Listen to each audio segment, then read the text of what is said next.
We have a massive New York Rangers injury update, and this injury could change everything this season and could have major implications on what Chris Drury does at the trade deadline. We also have a pretty big prospect update we'll get to in this episode of Rangers Digest. But before we get to that, a quick reminder to hit that subscribe button. About 74% of you who watch these videos are not actually subscribed to the channel. So if you want to stay up to date with everything New York Rangers, it's free. Be sure to hit that subscribe button. Now, very interesting weekend for the New York Rangers, obviously.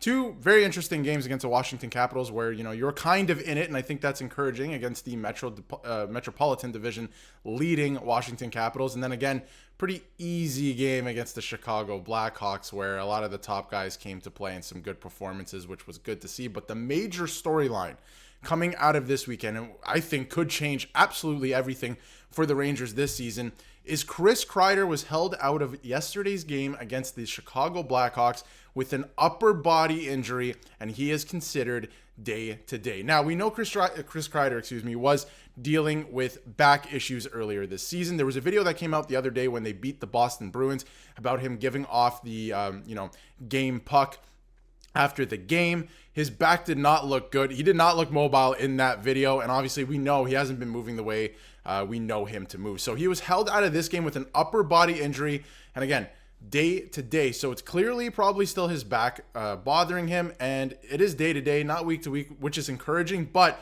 the fact that this has lingered as long as it has and has been a problem, a very prominent problem this season, I think this could change everything because the New York Rangers were looking to trade Chris Kreider. His name was out there. Chris Drury obviously put out that memo. And now it looks like, if this is an issue, no team is going to want to acquire 40%, 30% of Chris Kreider with a bad back going into the playoffs. So I think this could be very interesting for Chris Drury and the New York Rangers because if they had trade plans in mind in maybe, a couple weeks, in a month, closer to the trade deadline, if Chris Kreider's back is not ready to go, I don't think many teams are going to have too much interest in this player. So let me know in the comments what you think about this injury and if it's going to linger or become a problem for the Rangers, because again, I've been saying it. I don't think Chris Kreider is the answer to your problems. It definitely isn't. If you want to retool, we can have that conversation, but it sounds like they were looking to, move off of him earlier in the month of December. So it's going to be very interesting. I think that could change things heading into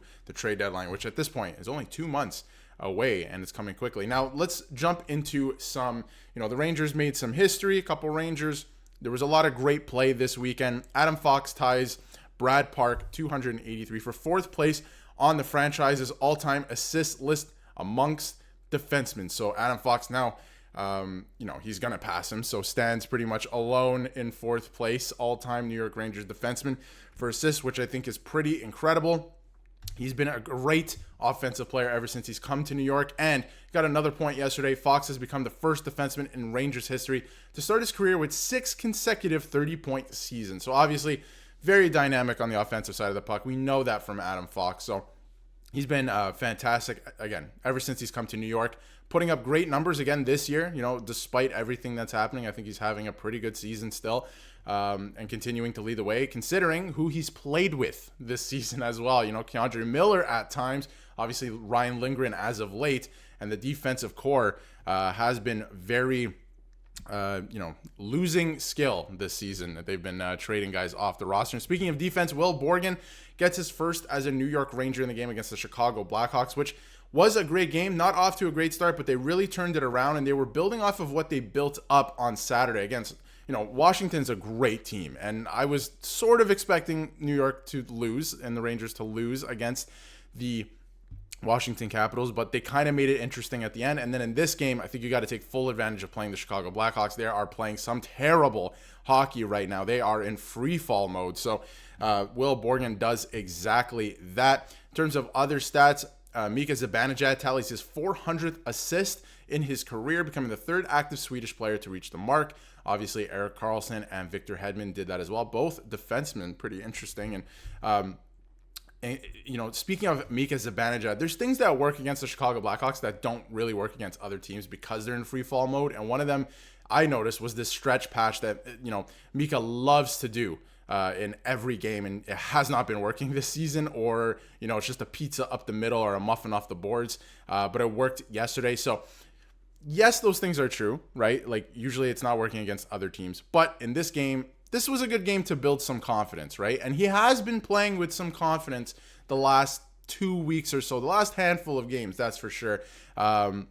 Which is encouraging to see, because I think the Rangers, we talked about it with what Mark Messier said, the best response is to just go out there and make the playoffs and make some noise. That is the best response for this team. So, good confidence building game, that's for sure. Hedl had 2 goals in this one. He looked fantastic as well. I mean, when he is healthy, he is such a dynamic player. He is a crazy player for the Rangers when he's healthy. Like one of the bright spots this season, that's for sure. Him, Cooley, even Berard to an extent, I think has looked really good this season. So that's been encouraging. One thing I thought was very interesting in this game, in the intermission, Vincent Trocheck was interviewed by Leah Hextall, and one of the questions in this interview, and I thought, again, a lot of people thought this entire interview was very interesting. His first answer I thought was good. He's like, we just got to put our head down, get to work here, and I like that. Take it period by period. I like that. When you're in a slump like this and you're falling down the standings, you're in free fall mode, take it period by period. I like an answer like that. If they wanted to name a captain, Vincent Trocheck's my captain at this point in time. Let me know in the comments what you think, but right now he would be my captain. I just love the way he goes about his business.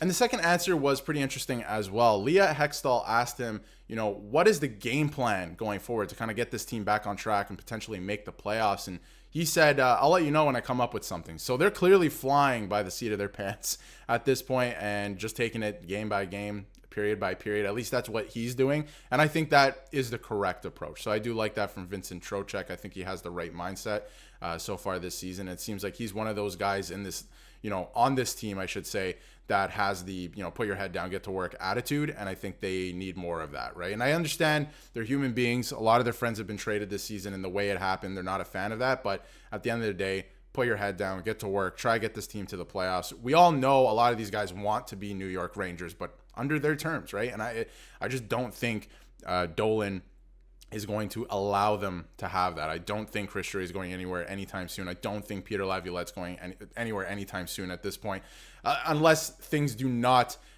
improve at least a little bit in the second half. So we'll see about Peter Laviolette, but I do think that he has a great relationship with the players, and by all accounts, it sounds like the players do like him as a coach. So I thought that was pretty interesting. Interesting interview. Now, in terms of prospect update, Gabe Perreault. Congratulations to Gabe Perreault.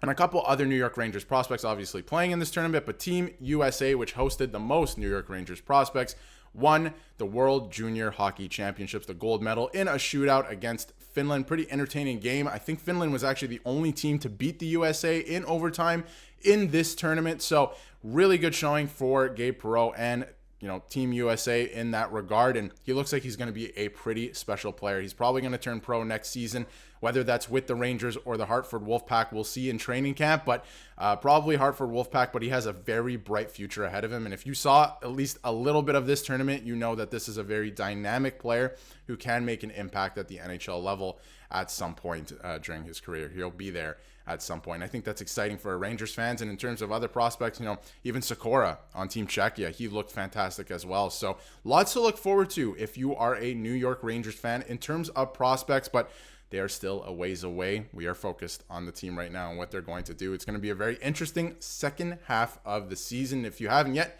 hit that subscribe button so you can stay up to date with everything New York Rangers.